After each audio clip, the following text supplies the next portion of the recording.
Sabe, geralmente quando a gente pensa em construir uma ponte ou um prédio comercial enorme, existe uma expectativa muito clara de precisão. Sim, com certeza. A planta arquitetônica mostra lá a viga de aço exata, né? Isso.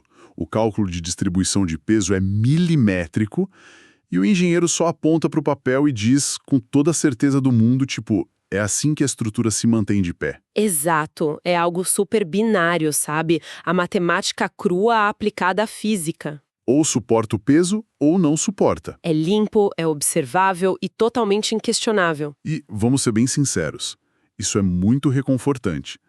A mente humana adora quando as coisas são visíveis, né? Aham, quando os resultados podem ser perfeitamente categorizados naquelas planilhas e gráficos lindos. Dá uma sensação de controle absurda. Mas aí a gente dá um passo para fora do canteiro de obras e entra numa sala de aula. E aí a coisa muda de figura. Totalmente.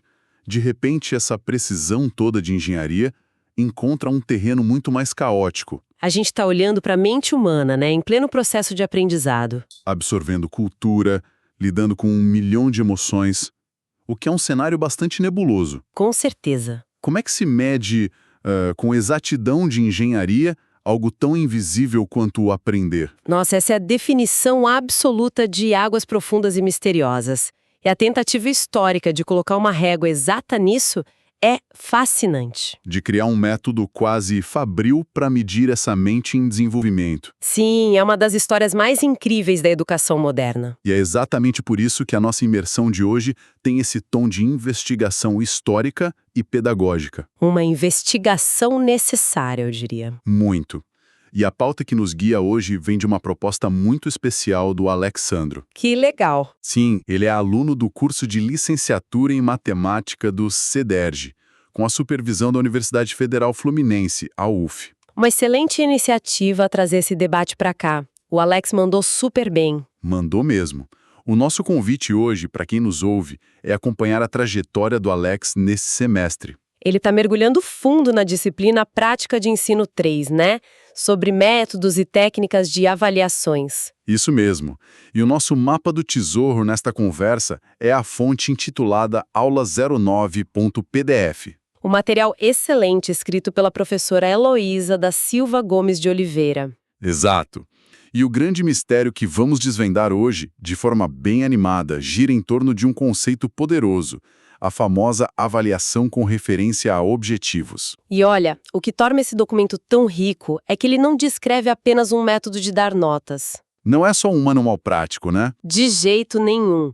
Ele nos força a historiar de onde vem essa busca que é quase obsessiva por racionalidade na escola. E para quem acompanha a nossa imersão, o objetivo hoje é dominar isso. Sim, nós vamos explorar como essa avaliação é definida tecnicamente e reconhecer a mecânica da famosa taxonomia de Bloom. E, crucialmente, identificar e entender as principais críticas a esse modelo, né? Exatamente.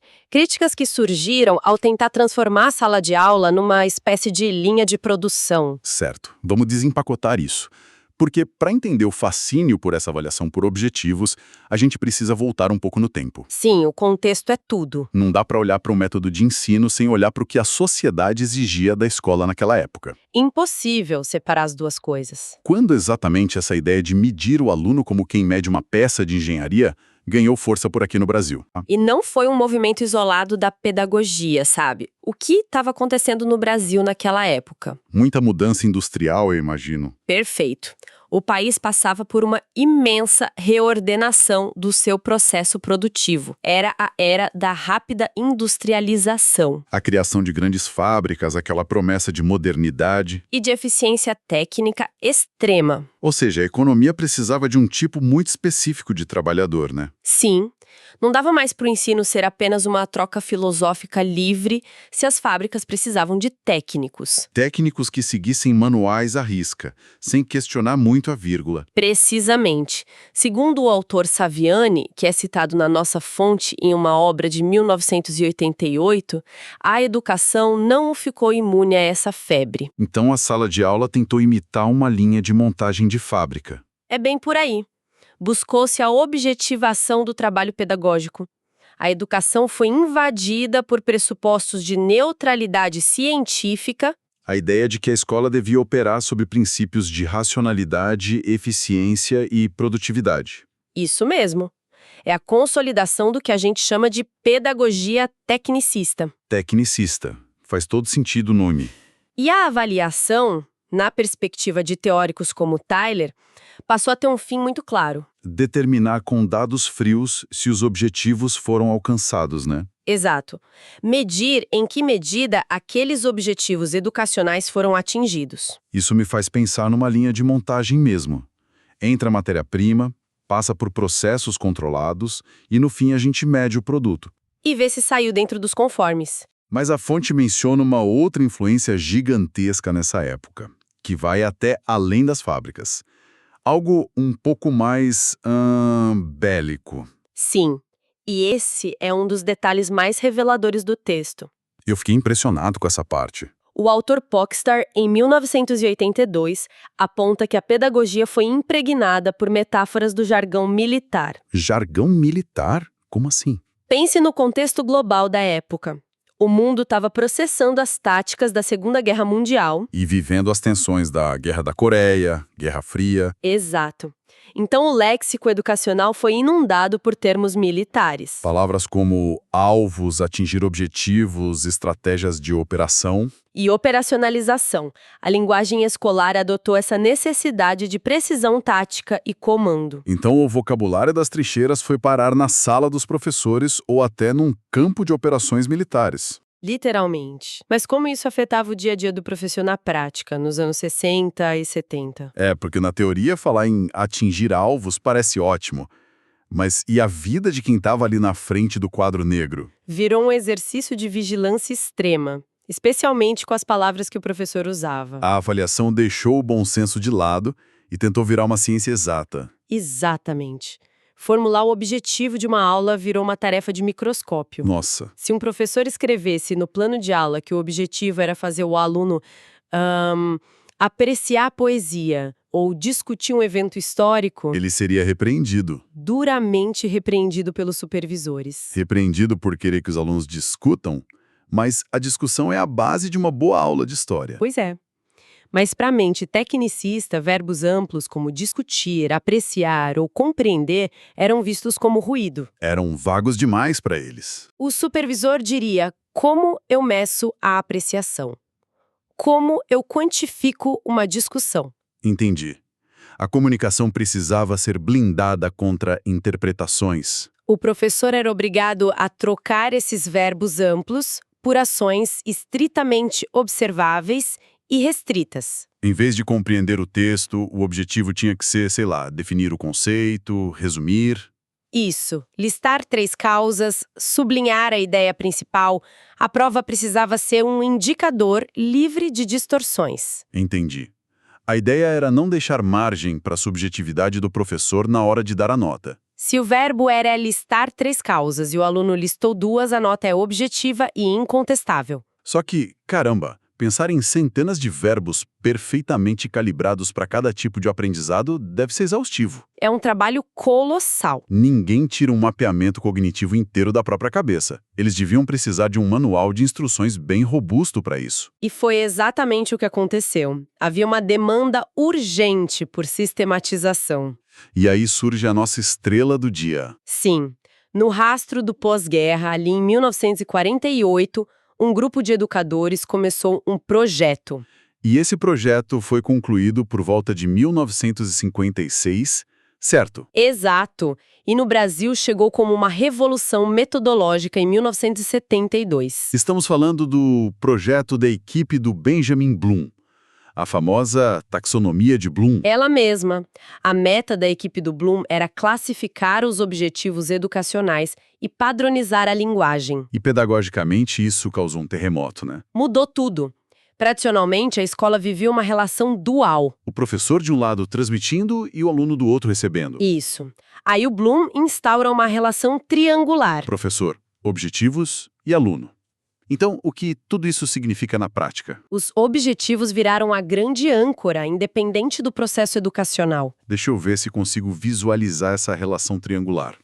Posso fazer uma analogia? Por favor, manda ver. Em vez de ser um cabo de guerra, direto entre o professor e o aluno, É como se os objetivos fossem um árbitro de futebol. Gostei, um árbitro. Um árbitro que entra em campo entre o professor e o aluno. Ele garante que as regras do jogo fiquem claras para os dois lados. Uma excelente analogia. Ou uma planta arquitetônica, né, que fica aberta em cima da mesa. O professor não é mais o dono da verdade cobrando de forma aleatória. Os dois estão olhando para o árbitro, ou para a planta. Sim, o professor guia, o aluno executa, mas o juiz final do sucesso é o objetivo. Se a parede subiu torta, o objetivo não foi cumprido. E o que a taxonomia de Bloom fez na área cognitiva foi detalhar esse livro de regras de uma forma magistral. Uma hierarquia, certo? Sim, partindo sempre do alicerce mais simples até chegar ao topo mais complexo do pensamento abstrato.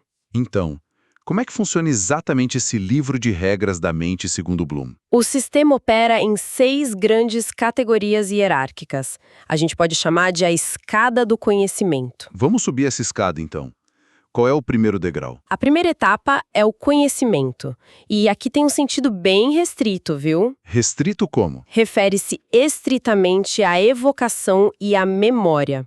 É exigir que o aluno se lembre de um fato, uma data. Ah, tipo decorar uma fórmula exata. Isso, o esforço intelectual é mínimo.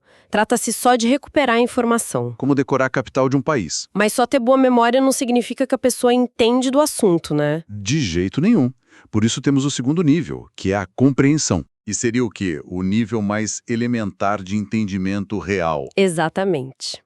Aqui o indivíduo não apenas repete, mas sabe o que está sendo comunicado. Ele consegue traduzir uma ideia abstrata para as próprias palavras. Ou consegue fazer a translação, interpretação, extrapolar uma consequência a partir de um texto. Certo, entendi a regra e consigo explicar para um colega. Perfeito. Mas, de novo, explicar como a gravidade funciona é diferente de conseguir lançar um foguete, sabe? Com certeza, saber na teoria não resolve o problema prático. E qual é o próximo passo natural, então? Aí a gente avança para o terceiro nível, a aplicação. É a hora de botar a mão na massa. É o momento em que pegamos aquela regra abstrata que foi compreendida e usamos numa situação concreta. Em situações totalmente novas para o aluno, né? A teoria sendo testada no mundo real. Isso aí.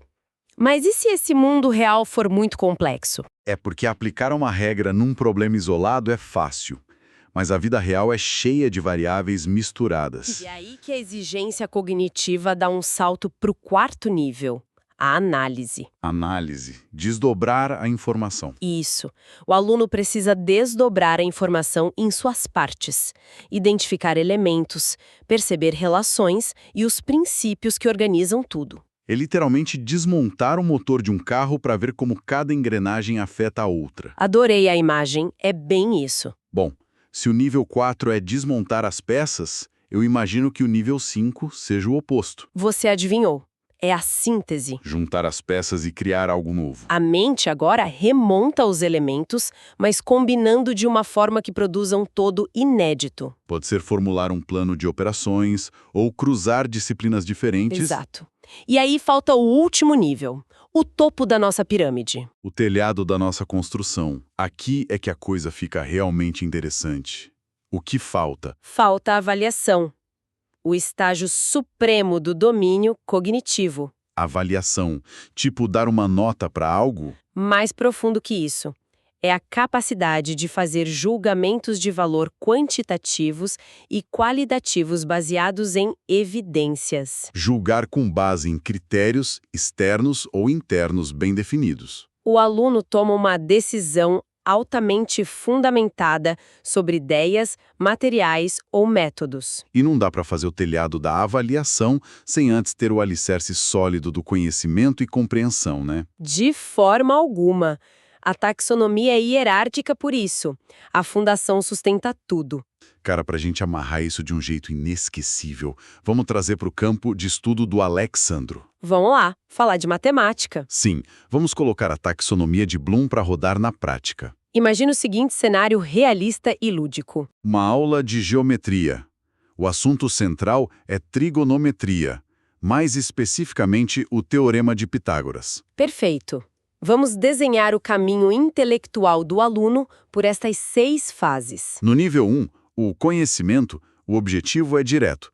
O aluno deve lembrar a fórmula. A soma dos quadrados dos catetos é igual ao quadrado da hipotenusa. Resgate direto da memória. Certo. No nível 2, a compreensão, o professor pede que ele explique com as próprias palavras. Exato. O que a hipotenusa representa num triângulo retângulo no mundo real? Ele poderia desenhar a sombra de um poste e mostrar a distância direta. Muito bem. Traduziu o abstrato? Aí entramos na aplicação, nível 3. O professor apresenta um problema prático. Um pintor precisa de uma escada para alcançar uma janela a 4 metros de altura. E a base da escada só pode ficar a 3 metros da parede. Qual o tamanho exato da escada? O aluno usa a fórmula para calcular os 5 metros da escada. Demanda concreta resolvida. Aí a gente sobe para análise. O professor joga na mesa a planta complexa de uma ponte. E o aluno precisa olhar para toda aquela complexidade e identificar onde os triângulos retângulos estão sendo usados. Para ver como eles distribuem o peso da ponte. Desmontou e analisou o cenário. E no nível 5, a síntese, o desafio é o aluno projetar a rampa de acessibilidade de um hospital. Ele combina os cálculos geométricos com as regras de segurança e o espaço disponível. Criou um projeto original. O que nos leva ao topo, a avaliação. O aluno analisa 2 projetos arquitetônicos diferentes para essa mesma rampa. E precisa julgar qual é o mais seguro, econômico e matematicamente preciso, justificando a escolha. É um percurso brilhante. A matemática ganha vida e profundidade absurdas quando é ensinada com esses objetivos. A gente celebra muito quando vê isso na prática. E ver a complexidade dessa aplicação nos leva a uma reflexão muito madura do Alexandro. Sim, ele teve um insight maravilhoso estudando a disciplina. O Alex percebeu que a avaliação por objetivos tem um sentido muito mais profundo do que ele imaginava. Não é um truque qualquer. A taxonomia de Bloom é fruto de anos de pesquisa com objetivos muito bem definidos, sejam cognitivos ou afetivos. E a reflexão dele destaca que cada fase dessas não é automática. Exige muita reflexão e um preparo constante do professor, né? Muito preparo. O educador precisa de intencionalidade o tempo todo. Mas, como o nosso dever aqui é o aprofundamento, a gente não pode ignorar o contraponto. As críticas ao modelo. Exato. A gente elogiou a estrutura tecnicista até agora, mas a fonte aponta falhas. Esse modelo não é imune a elas. O texto traz críticas fortíssimas. Começando pelo Guigot, num texto de 1971. O que o Guigot diz? Ele classifica esse modelo como redutor, unidimensional e adialético. Adialético é uma palavra de peso. Basicamente, ele diz que reduz a educação a uma mecânica de eficácia. Sim, ignora as contradições naturais e os choques do aprendizado.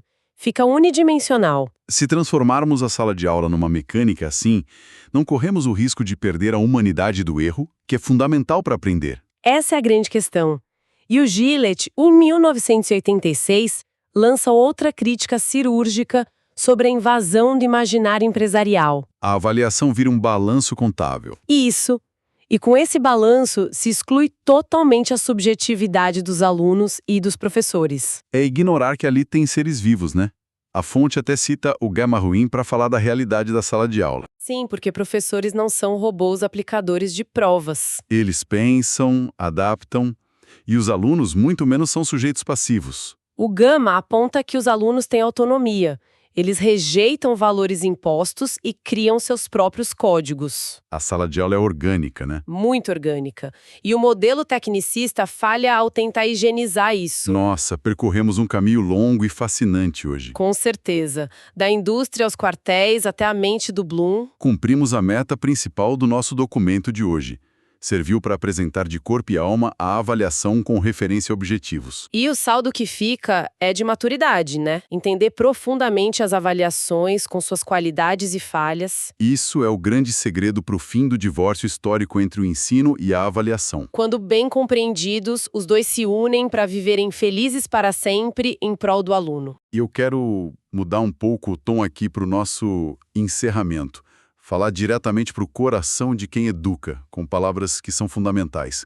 Disciplina pedagógica não é perfumaria. Exatamente. Ela é essencial para o bom desempenho dos professores que querem fazer a diferença na vida dos estudantes. E a nossa filosofia: Aprender, refletir, compartilhar. Pois quem ensina aprende 2 vezes, portanto, inspire. Inspire-se. Que mensagem linda! E eu encerro deixando uma semente no ar para quem nos ouve continuar pensando. Manda. Se conseguimos mapear o intelecto humano em caixinhas tão perfeitas de objetivos, onde será que a intuição e aquele estalo repentino de genialidade indomável de um aluno se escondem nessa taxonomia? Nossa. Será que a verdadeira mágica da educação acontece justamente quando a regra falha? Fica a reflexão. Excelente. Muito obrigado a quem acompanhou a nossa imersão. Continuem curiosos e até a próxima.